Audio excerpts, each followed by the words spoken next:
अरे ये आपने क्या कर दिया। घर को गिरवी नहीं रखवाना चाहिए था।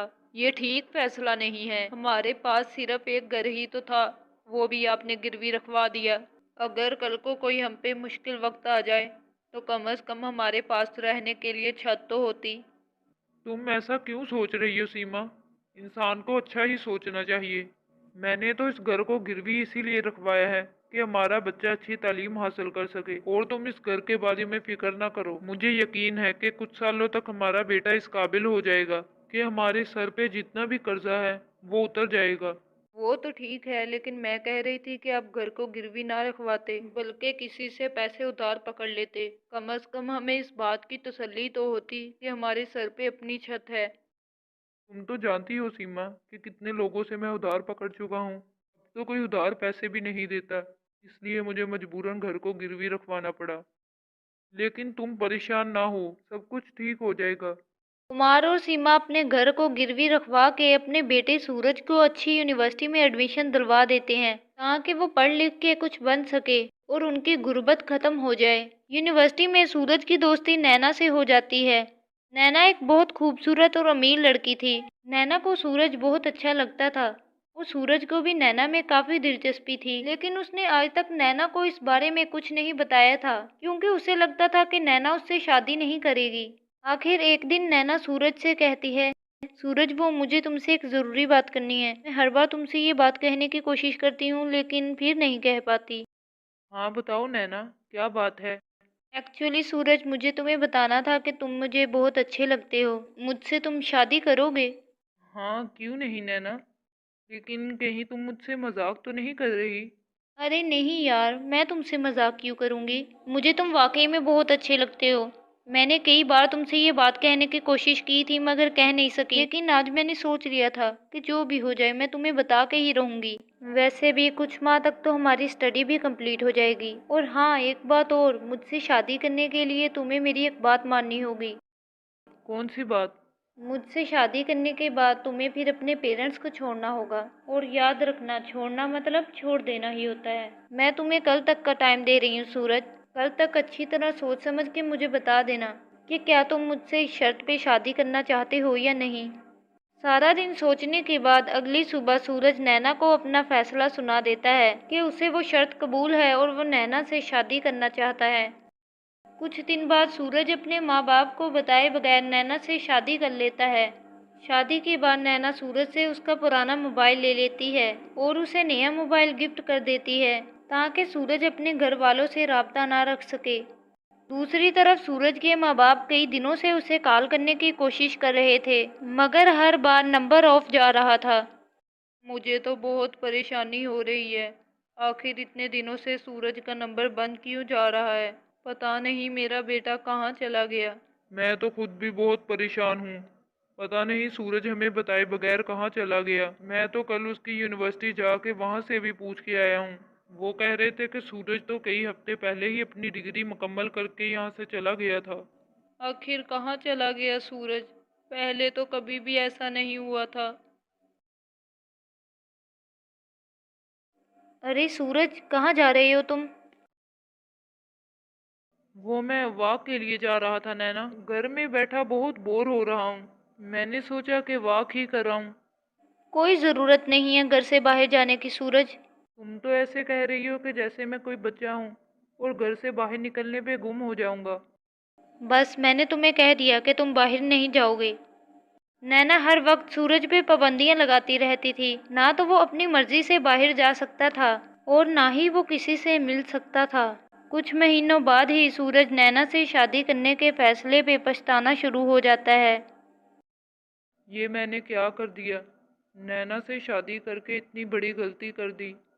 मुझे तो नहीं पता था कि शादी के बाद ऐसा होगा। ना तो मैं अपनी मर्जी से बाहर जा सकता हूँ और ना ही किसी से बात कर सकता हूँ। अपने बूढ़े गरीब माँ बाप को छोड़ के मैं यहाँ आ गया। पता नहीं वो पीछे कितना परेशान हो रहे होंगे। मेरे लिए उन्होंने क्या क्या नहीं किया। उनके पास एक घर ही था जिस पे उन्होंने अपनी सारी जिंदगी की जमा पूंजी लगा दी थी। वो भी उन्होंने मेरे लिए गिरवी रखवा दिया था। और मैंने बदले में उनके साथ क्या किया? उन्हें छोड़ के मैं यहाँ आ गया। कितना मान था उन दोनों को मुझ पे। लेकिन मैंने तो उनके सारे ख्वाब ही तोड़ दिए। कुछ दिनों से सूरज का रवैया मुझसे ठीक नहीं है। पता नहीं उसके ज़हन में क्या चल रहा है। मुझे तो ऐसा लग रहा है कि जैसे वो मुझसे खफा हो गया है। शायद वो मुझसे इस बात पे खफा हो कि मैं उस पे बहुत पाबंदियां लगाती हूँ। लेकिन क्या करूँ मैं नहीं चाहती कि वो अपने माँ बाप के पास जाए, और ना ही मैं ये चाहती हूँ कि वो यहाँ आए। वैसे भी सूरज उनका इकलौता बेटा है। मैं नहीं चाहती कि मैं अपनी लाइफ का एक हिस्सा सूरज के बूढ़े माँ बाप की खिदमत में गुजार दूँ। लेकिन इसके लिए मुझे सूरज को उसकी मर्जी के मुताबिक जीने देना होगा, वरना वो मेरे हाथ से निकल जाएगा। नैना सूरज पे पाबंदियां लगाना छोड़ देती है, और इधर सूरज भी नैना के पैसों पे ऐश कर रहा था। इन्हीं अय्याशियों में वो फिर से अपने गरीब बूढ़े माँ बाप को भूल जाता है। दूसरी तरफ सूरज के माँ बाप बहुत परेशान थे। अरे मुकेश, मुझसे उधार पैसे लिए तुम्हें 4 साल गुजर चुके हैं। तुम तो पैसे वापस करने का नाम भी नहीं लेते। मुझे पैसों की बहुत ज़रूरत है, इसलिए तुम्हें कुछ दिन के अंदर मुझे मेरे पैसे वापस लौटाने होंगे। हाँ, वो मैं कुछ करता हूँ। इतनी जल्दी तो पैसों का इंतज़ाम नहीं हो सकता। अगर तुमने पैसे वापस ही नहीं करने थे तो फिर मुझसे उधार क्यों पकड़े थे? तुम तो जानते ही हो कि मैंने ये पैसे अपने बेटे की तालीम के लिए तुमसे उधार पकड़े थे। लेकिन पता नहीं वो हमें छोड़ के कहाँ चला गया, उसका कुछ भी पता नहीं है। मैंने तो सोचा था कि वो पढ़ लिख के हमारे लिए कुछ करेगा। मैंने तो तुम्हें पहले ही समझाया था कि उस पे इतने पैसे खर्च ना करो। क्या गारंटी थी कि वो अपने माँ बाप के लिए कुछ कर सके? और तुमने तो उसकी खातिर अपना घर भी गिरवी रखवा दिया था। हाँ, बस मुझसे बहुत बड़ी गलती हो गई थी। देखो मुकेश, मैं तो तुम्हें जानता हूँ, इसलिए तुम पे तरस खा के जो तुमने मुझसे उधार पैसे पकड़े थे वो माफ कर सकता हूँ। लेकिन तुम्हें तो पता ही है कि जिसके पास तुमने अपना घर गिरवी रखवाया था वो कितना बड़ा बदमाश है। वो तो तुम्हें कुछ मोहलत भी नहीं देगा। हाँ, मुझे इस बात का अंदाजा है, इसीलिए मैं सारी रात सो नहीं पाता। कुछ दिनों बाद वो लोग भी मुकेश को तंग करना शुरू हो जाते हैं, जिनसे उसने पैसे उधार पकड़े हुए थे। कर्ज उतारने के लिए मुकेश को अपना घर और घर की सारी चीजें बेचनी पड़ी। अब मुकेश और सीमा को बाकी की जिंदगी सड़क पे गुजारनी थी, जबकि उनका बेटा खुद एक मोहल्लनुमा घर में जिंदगी गुजार रहा था। एक दिन सड़क के किनारे नैना की मुलाकात सूरज के माँ बाप से होती है। अरे माँ जी, आप दोनों सड़क के किनारे क्यों बैठे रहते हैं? मैं जब भी यहाँ से गुजरती हूँ आप दोनों यहीं पे होते हैं। अब तो ये सड़क ही हमारा घर है। हम घरों में ही रहने वाले लोग थे, लेकिन क्या पता था कि सड़क पे आ जाएंगे। आपका दुनिया में कोई भी नहीं है? एक बेटा था जिसका नाम हमने इस उम्मीद से सूरज रखा था कि वो हमारी जिंदगी में रोशनी करेगा, लेकिन वो तो हमारी जिंदगियों में पहले से भी ज्यादा अंधेरा करके चला गया। पता नहीं हमें छोड़ के वो कहाँ चला गया। नैना समझ चुकी थी कि ये उसके पति सूरज के माँ बाप हैं। वो कुछ कहे बगैर जल्दी से वहां से चले जाती है। ऐसे ही कई माह गुजर जाते हैं, और नैना इस बात का जिक्र सूरज से नहीं करती कि उसके माँ बाप किस हाल में हैं। सूरज, आज मेरे मोम और डैड आ रहे हैं। अगर तुम्हें आज बाहर जाना है तो प्लीज जल्दी वापस आ जाना। तुम्हारे माँ बाप यहाँ आ रहे हैं? लेकिन क्यों नैना, वो यहाँ नहीं आ सकते। लेकिन वो यहाँ क्यों नहीं आ सकते सूरज? वो मेरे माँ बाप हैं। क्योंकि आज तक तुमने भी मुझे मेरे माँ बाप से नहीं मिलने दिया। वो भी तो मेरे माँ बाप हैं। अगर मैं अपने माँ बाप से नहीं मिल सकता तो तुम्हें भी नहीं मिलने दूंगा।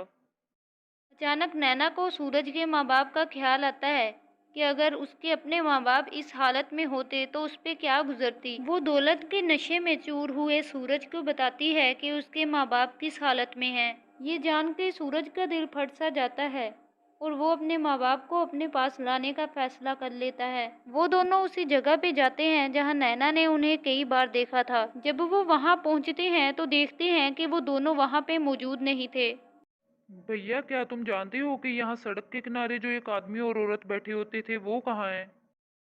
अरे वो दोनों तो अब इस दुनिया में नहीं हैं। वो बेचारे तो बस अपने बेटे से मिलने की आस में ही दुनिया से चले गए।